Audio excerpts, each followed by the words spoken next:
Меня зовут Алихан Матибеков, я участник Solve for Tomorrow, был организован компанией Samsung в прошлом году. И я с друзьями, мы хотели решить проблему уличной торговли пожилых людей, как это негативно влияет на их физическое, так и ментальное здоровье. И хотели мобилизовать эту торговлю, чтобы меньше вреда им было.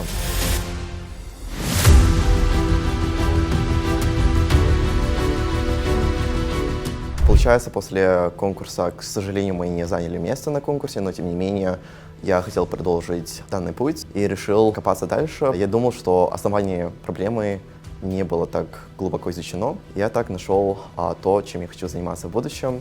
Это изучать, как что-то влияет на нас и как наука может быть использована в нашей жизни. И у нас были ментора, которые помогали нам, как решить данную проблему и какое решение будет самое оптимальное и самое лучшее. Эта разработка процесса, они помогали нам всегда, поддерживали, так и ментально, так и советами, и это было здорово.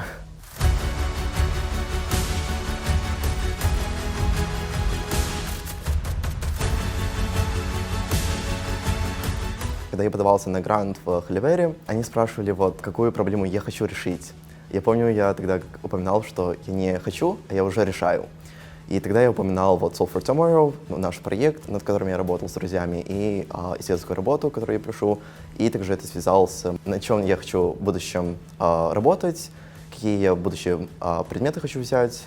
И это, думаю, сыграло тоже большую роль. В прошлом году в это же время я подавался на стипендию, которая выдается Rise for the World. Это организация, которая представляет поддержку финансовую, также ментальную, так и физическую поддержку подросткам, у которых есть таланты, но не могут раскрыть свой потенциал полностью из-за финансовых трудностей, которые не могут позволить, которые ограничивают их разработать и дальше развивать свои проекты. И ежегодно они выбирают 100 человек. В прошлом году это было 50 тысяч аппликантов. В этом году, когда я стал, было 80. Я стал одним из этих сопобедителей. И на самом деле это очень классно. Я познакомился с многими людьми. Эти ребята, они со всего мира. Они очень классные, талантливые. 2 из них, кстати, обучаются в MIT. Это самый популярный топовый университет в США во всем мире. И эта организация представляет больше финансовую помощь, проекты, идеи свои. Также оплатят обучение в любом университете, в любой точке мира. В этом году, в октябре, я и мои друзья, опять же, мы приняли решение принять участие в конкурсе международном хакатоне от НАСА, который ежегодно проводится самим НАСА. Мы тут в American Space находились 2 дня, ночью практически не спали.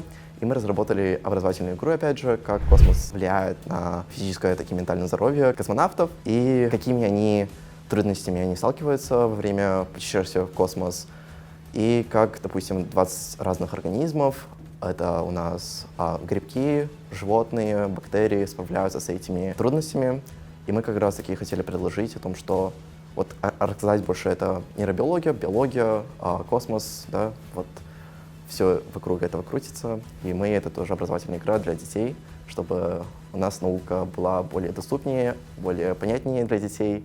Программа Solve for Tomorrow была создана в 2010 году в США и получила свое распространение в 23 странах по всему миру. Это конкурс идей для школьников с активной жизненной позицией, желающих помогать окружающим при помощи науки и технологий. В конкурсе социальных проектов Solve for Tomorrow участвуют школьники средних и старших классов по всему Казахстану. Они презентуют свои идеи, направленные на решение разных проблем.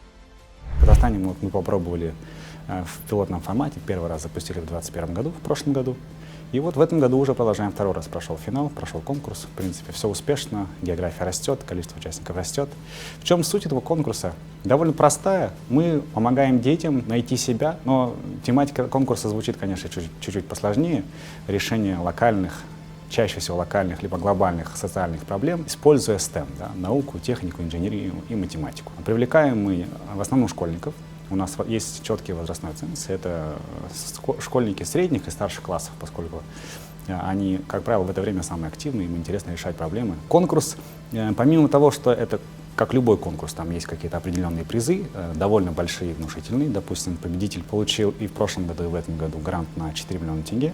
С этим бюджетом, грантом они вольны делать все, что угодно. В течение конкурса мы еще и обучаем детей важным и полезным навыкам, готовят их в школе, либо вообще такому не готовят нигде, кроме как специализированных курсов. Мы проводим серию офлайн и онлайн воркшопов и семинаров по так называемой технике дизайн мышления. Помимо этого мы даем дополнительные семинары, встречаемся с интересными спикерами, которые делятся своим опытом технологическим, либо предпринимательским, либо стартаперским опытом. Алихан с его командой, они разработали мобильное приложение-платформу, на которой мы назвали его Else Plans, где бабушки, дедушки могут реализовывать свою продукцию, да, там, то, что они там выращивают у себя. Также на этой платформе они предусматривали волонтерскую помощь. Довольно интересные идеи, они были уникальными в своей сфере. Обычно в таком направлении никто не думал до этого, поэтому они выделились и заинтересовали нас.